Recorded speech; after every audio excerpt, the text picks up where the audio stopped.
Oh, hello there, everybody. Just before the video gets started, I wanted to add a brief disclaimer that this is a different type of video that I haven't made before, so hopefully you enjoy it. If you do, make sure to leave it a like, leave a few comments, give me some feedback, that sort of thing, but hopefully you enjoy it. I enjoy writing these types of videos, so long story short, please enjoy the video. I hope you're doing well. I'll be back next week with more tech tutorials and things of that nature.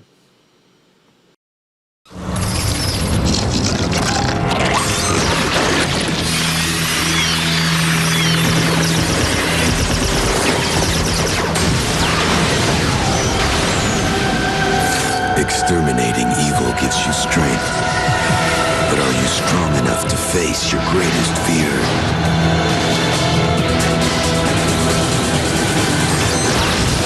Metroid Fusion, only on Game Boy Advance. Rated E for everyone. Released in 2002 for the Game Boy Advance, Metroid Fusion is a science fiction adventure game that follows the story of bounty hunter Samus Aran as she battles against a mysterious and deadly parasitic organism known as the X-Parasite and an immensely powerful clone-like version of herself, the SA-X. The development of Metroid Fusion began in 2001, following the release of the critically acclaimed Super Metroid for the Super Nintendo Entertainment System. The game was developed by Nintendo R&D1 division and directed by Yoshio Sakamoto, who had also directed the original Metroid for the NES and Super Metroid. One of the main goals of the development team was to create a game that would appeal to both fans of the series as well as newcomers. To achieve this, they included features such as a more robust narrative and character development, as well as a non-linear structure that allowed players to explore the game's world in any order that they chose. The team also wanted to make the most of the Game Boy Advance's hardware, and they worked to create a detailed pixel art graphic and smooth animation sequence that would take advantage of the system's screen size as well as its resolution. The result is a game that looks and plays beautifully on the GBA and is still a joy to play today.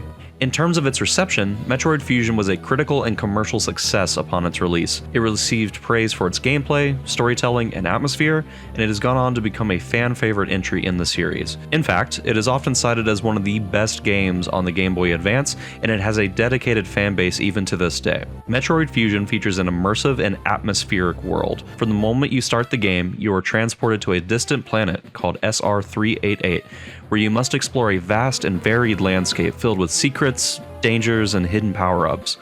This planet has a base that features biodomes of various planets and locations, meaning that old enemies as well as new ones are written into the game without feeling like there's a dredge or a null of creativity, but rather a blending of previous games with new ideas. Sakamoto also cited the non-linear structure of Super Metroid as an inspiration for Fusion, stating that he wanted to give players more freedom and choice in how they explored the game's world. He wanted to create a game that would be enjoyable to play multiple times over, as players could try out different approaches and discover new secrets each time they played.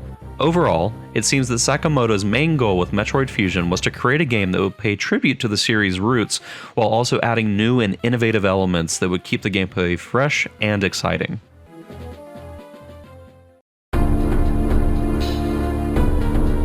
In the beginning, Samus is infected by an unknown parasite, therefore known as the X-Parasite, and fights for her life as she barely survives. She manages to do so, and this greatly influences her body and her suit, draining her of most of her abilities. As she soon learns when returning to SR-388, she discovers that absorbing X-Parasites is a mutation that revitalizes her, and in certain cases can even restore some of her abilities. As Samus fights to survive and defeat the X-Parasites who have taken over the base on SR-388, she is aided by a computer AI known as the Station Computer, or simply Atom, who was a former colleague of hers. Atom helps to guide Samus through the station and provide her with information and assistance. As Samus progresses through the game, she realizes that the X-Parasites are more dangerous and sophisticated than she had initially realized. They are capable of infecting and taking over other life forms, including humans and Metroids. Samus also learns that the X-Parasites were accidentally released from a containment facility on the station by a researcher named Dr. Madeline Bergman. Dr. Bergman, who is one of the few survivors of the X-Parasite outbreak, tells Samus that she had been studying the parasites in order to find a way to use their abilities to cure diseases and extend life. However, her research went awry when the X-Parasites escaped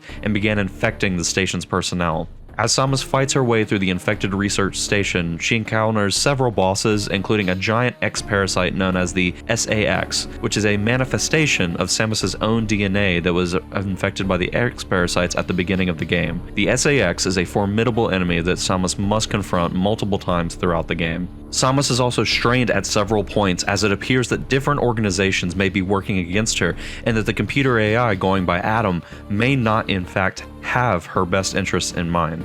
Throughout the game, Samus is faced with monotony of difficult decisions and moral dilemmas, and she must confront her own demons and past as she struggles to save the galaxy from the X-parasites. Facing resurrected version of old bosses from previous games such as Ridley, in addition to new ones, Samus is put to task and emphasizes how much she has grown as a fighter, even though she lacks many of her core abilities. In the end, Samus is able to defeat the X-parasites and save the galaxy, but not without facing great danger and sacrifice along the way, and to the end, there are still a few mysteries left unsolved.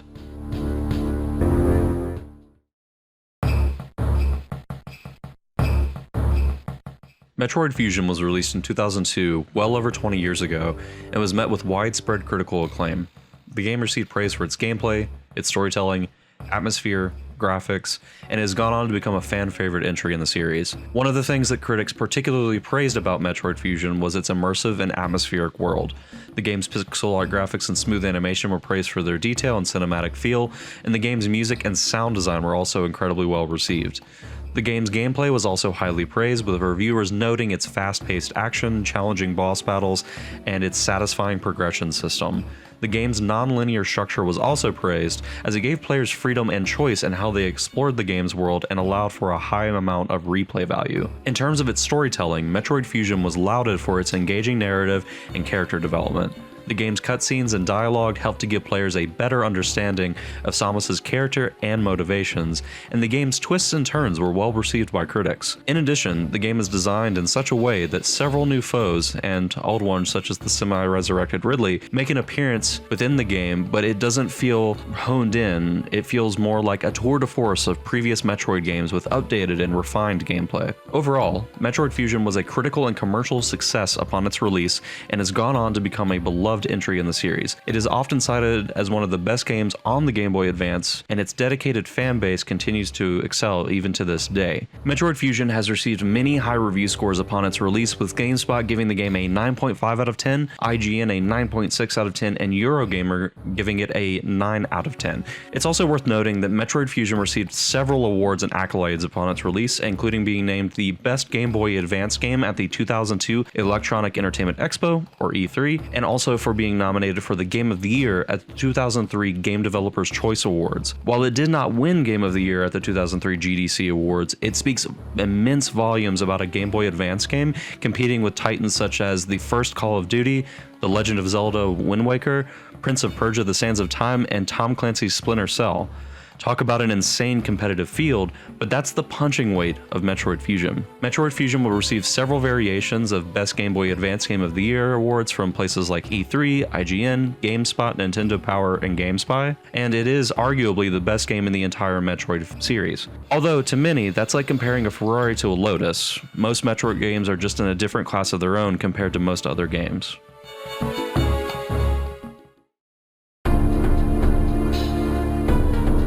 The gameplay in Metroid Fusion is fast-paced and challenging, with a mix of exploration, combat, and puzzle solving. As you progress through the game, you will acquire new abilities and weapons that allow you to access previously inaccessible areas and defeat tougher and tougher enemies. The level and difficulty progression feels almost unmatched and best of class, with almost no other game at the time feeling as polished or as brutally honest with its players. I distinctly remember having huge trouble defeating Ridley as a child, but never feeling like the game was too hard. In fact, on the contrary, I felt more so that I just wasn't playing well enough, and it truly incentivized me to learn a better way to play. Another moment like this was during the SAX sequences.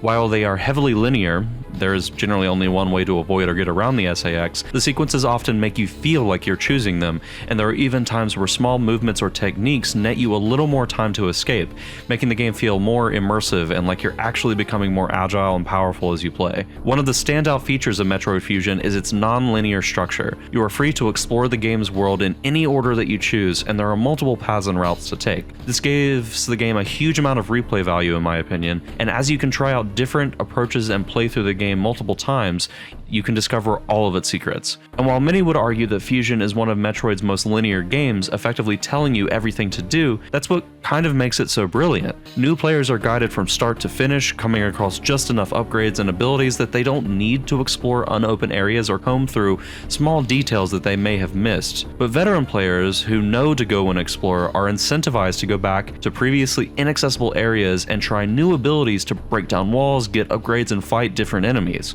It balances the two worlds, which goes hand in hand with what Sakamoto was originally trying to achieve with the game. Metroid Fusion was also my first Metroid game, and it is still by far my favorite for this same reasons that I just mentioned. Upon replaying it for this video, I immediately recognized this fact. Child Steve barely scraped by in the game, but still managed to finish it, even though my brain was still a developing pile of spaghetti noodles. But adult Steve was able to recognize the elements and items that Child Steve most likely skipped over or didn't even recognize as significant. And upon replay, it is immensely evident that Sakamoto achieved his goal, and I would say that myself as a player is proof of that. But what really sets Metroid Fusion apart from other games in the series is its storytelling. The game's narrative is engaging and well written, with some truly memorable moments and twists. The game does a really good job of rehashing old story elements just enough that a new player doesn't feel like they have to have a full grip on what's happening or where we're at in the story, while at the same time providing just enough Easter eggs and throwbacks to not feel like it's panhandling to the same audience that came up with the first two games. New enemies feel like old classics to new players, while rehashed versions of old bosses feel organic and new upon replay some 20 years later. The game also features an excellent soundtrack and beautiful pixel art graphics that really bring the world to life. Listening to the soundtrack is one of my favorite lo-fi study session choices, and each track is so iconic that it, to me at least, stands on par with the original and the remake Metroid Zero Mission. But as with all things, there are always areas of improvement, even upon replaying with a more mature eye much later.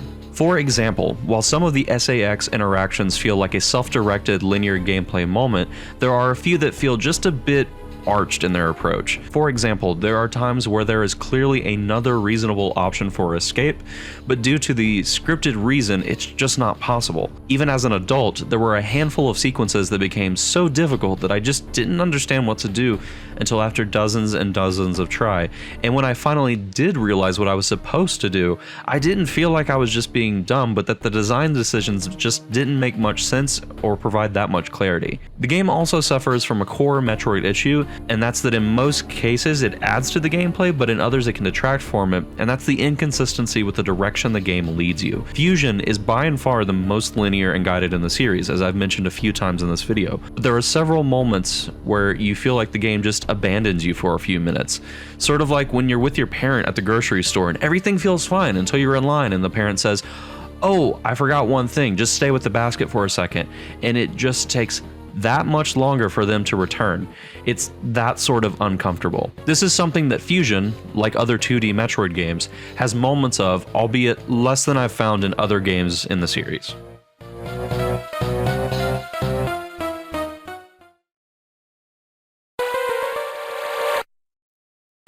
In 2023, over 20 years after the release of Metroid Fusion for the Game Boy Advance, I can't say I recommend it enough. The pixel art and soundtrack have aged beautifully, while the gameplay feels like it's been taken from a masterclass in pacing. While there are moments of inconsistency in the guidance, once you realize what you are supposed to do, you're right back on track with a smooth pacing and difficulty curve. The game can feel extraordinarily hard to find online, but there are certain retailers that specialize in reselling old titles such as DK Oldies, among many others. So, as always, be aware of fakes or scammers selling you SD card copies mounted in a 3D printed Game Boy Advance shell, as those are becoming more and more common as nostalgia for the early 2000s is reaching its all-time high. Metroid Fusion is an amazing game with a few flaws, but it's easily one of the best games I've ever had the pleasure of playing, especially coming from the Game Boy Advance.